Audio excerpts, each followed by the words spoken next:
आज का हमारा टॉपिक है सिंगली लिंक लिस्ट। ये लिंक लिस्ट का फर्स्ट टाइप है। इस वीडियो में हम आपको सिंगली लिंक लिस्ट के बारे में पूरी जानकारी देंगे कि सिंगली लिंक लिस्ट क्या होता है और सिंगली लिंक लिस्ट का एल्गोरिदम कैसे बनाया जाता है। तो सबसे पहले सिंगली लिंक लिस्ट क्या होता है। It is a linear collection of data item called node. Singly link list में जो डेटा होता है वो लीनियर के फॉर्म में होता है, उसी को हम नोड कहते हैं। Where each node has divided into two part, और ये जो नोड होता है ये दो पार्ट में डिवाइड होता है, डेटा पार्ट और link part. Singly link list में नोड को टू पार्ट में डिवाइड किया जाता है, डेटा पार्ट और link part. Data part store the data item, data part में हम डेटा स्टोर करते हैं, और लिंक पार्ट में हम एड्रेस स्टोर करते हैं नेक्स्ट नोड का। ये जो थ्योरी मैंने आपको बताया इसे मैं अभी प्रैक्टिकल ड्राई रन करके दिखाऊंगा कि ये क्या होता है। तो यहाँ पे आप देख सकते हैं, यहाँ पे सिंगली लिंक लिस्ट में दो पार्ट होते हैं, डेटा पार्ट और लिंक पार्ट। डेटा पार्ट में हमने डेटा लिया मिलन, तो उसे हमने यहाँ पे डेटा पार्ट में स्टोर करा दिया। जैसा कि हम जानते हैं कि लिंक लिस्ट में डेटा सिक्वेंशियली स्टोर नहीं होता, ये जहाँ भी स्पेस मिलेगा, मेमोरी में स्पेस रहेगा, ये डेटा वहीं जाके रेंडमली स्टोर हो जाएगा। ये अलग अलग एड्रेस लोकेशन पे स्टोर हुआ है। तो यहाँ पे आप देख सकते हैं जो लिंक पार्ट होता है वो एड्रेस नेक्स्ट नोड का कंटेन करता है। तो ये कैसे डेटा हम फेच करेंगे, सबसे पहले हम m प्रिंट करेंगे। m प्रिंट होगा तो ये हमारा स्टार्टिंग पॉइंट है। जैसा कि यहाँ पे लिखा हुआ है, link list start with a special pointer called start pointer and terminate with null pointer. तो जहाँ से हमारा डेटा स्टार्टिंग हो रहा है वो स्टार्ट पॉइंटर है, और यहाँ पे हमारा लिंक लिस्ट टर्मिनेट हो रहा है तो ये नल पॉइंटर है। तो यहाँ पे डेटा को कैसे हम सीक्वेंशियल ऑर्डर में रिट्रीव करेंगे, फेच करेंगे। सबसे पहले m प्रिंट होगा, उसके बाद m के लिंक पार्ट में हमने एड्रेस पास किया है 1, तो ये 1 के पास जाएगा। 1 के डेटा पार्ट में क्या है i, तो ये i प्रिंट करेगा। उसके बाद i के लिंक पार्ट में हमने एड्रेस पास किया है 4, तो ये 4 में जाएगा, और 4 के डेटा पार्ट में हमारा डेटा है l, तो ये l प्रिंट करेगा। l के लिंक पार्ट में हमने एड्रेस पास किया है 8, तो 8 के डेटा पार्ट में a लिखा हुआ तो ये a प्रिंट करेगा। उसके बाद a के लिंक पार्ट में हमने एड्रेस पास किया है 3, तो ये 3 के पास जाएगा। एड्रेस 3 के डेटा पार्ट में है n, तो यहाँ पे n प्रिंट हो गया। तो आप देख सकते हैं कि जो डेटा हमने इनपुट किया था यहाँ पे, वही डेटा हमने यहाँ पे फेच किया by the help of address. तो यहाँ पे हमारा डेटा फेच हो गया। तो आप देख सकते हैं लिंक लिस्ट जो है टर्मिनेट होता है नल पॉइंटर से, तो यहाँ पे नल पॉइंटर से हमारा लिंक लिस्ट टर्मिनेट हो गया। तो ये सिंगली लिंक लिस्ट होता है। सिंगली लिंक लिस्ट में आपको सिंपली याद रखना है कि इसमें डेटा पार्ट और लिंक पार्ट होता है। डेटा पार्ट में हम डेटा स्टोर करते हैं, लिंक पार्ट में हम नेक्स्ट नोड का एड्रेस स्टोर करते हैं। आपको एड्रेस उस तरह से लिखना है लिंक पार्ट में जिससे कि आपका जो डेटा है वो जिस तरह आपने डेटा इनपुट किया था उसी तरह से डेटा रिट्रीव होना चाहिए। तो आप देख सकते हैं हमने नेक्स्ट नोड का एड्रेस पास किया है। m के लिंक पार्ट में हमने आने वाले नोड यानी i का एड्रेस हमने पास किया है। उसके बाद i के लिंक पार्ट में हमने l का एड्रेस को पास किया है। l के लिंक पार्ट में हमने a के एड्रेस को पास किया है। उसके बाद a के एड्रेस के बाद हमने 3 पास किया तो n मिला हमें। उसके बाद हमारा लिंक जो डेटा है वो फेच हो गया, तो टर्मिनेट हो गया नल पॉइंटर से।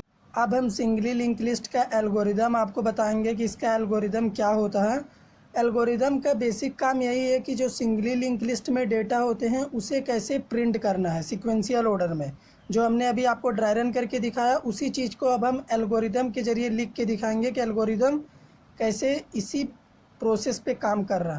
तो स्टेप बाय स्टेप एल्गोरिदम लिखा जाता है। तो स्टेप 1 में हम लिखेंगे बिगिन, ये स्टार्टिंग पॉइंट होता है। स्टेप 2 में हम एक वेरिएबल लेंगे सेट, सेट का यूज़ करेंगे हम। एल्गोरिदम में सेट यूज़ करते हैं, प्रोग्राम में हम डेटा टाइप लिखते हैं। तो सेट आई स्टार्ट, तो आप देख सकते हैं हमारा आई स्टार्ट हमने 7 से किया था, तो बस अभी स्टेप 2 में हमने आई में स्टार्ट वेरिएबल को स्टोर कराया।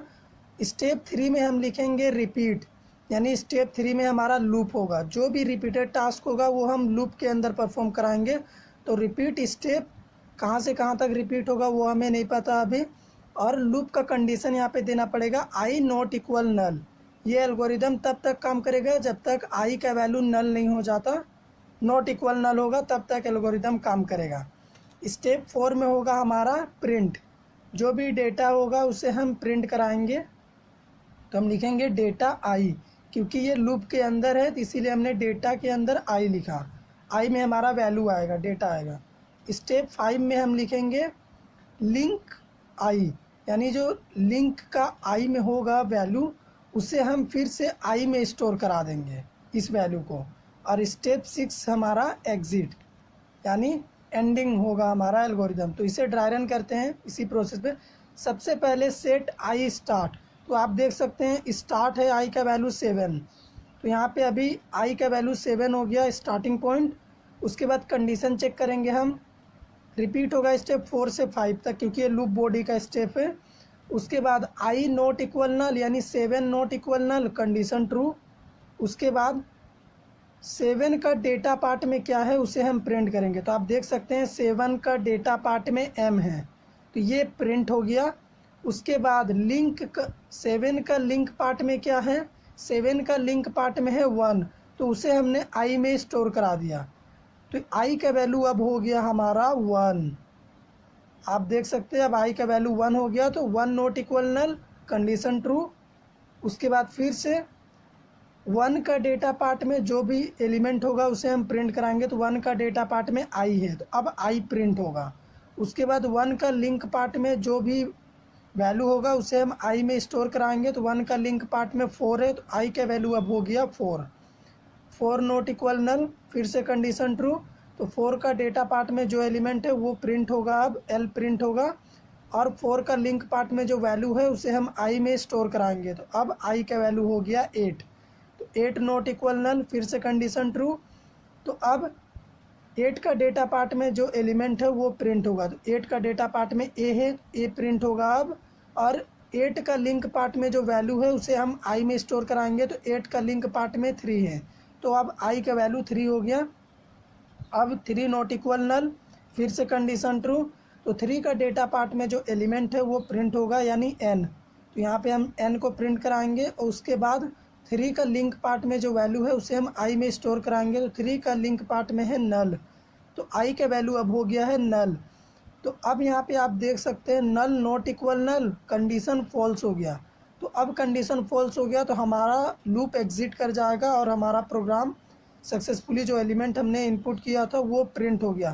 तो आप देख सकते हैं जब हमने ड्राई रन किया था जो डेटा हमने इनपुट लिया था वही डेटा तभी भी प्रिंट हुआ था, और उसी एल्गोरिदम में हमने फिर से उसी डेटा को ड्राई रन किया तो हमें फिर से वही डेटा प्रिंट में मिल गया।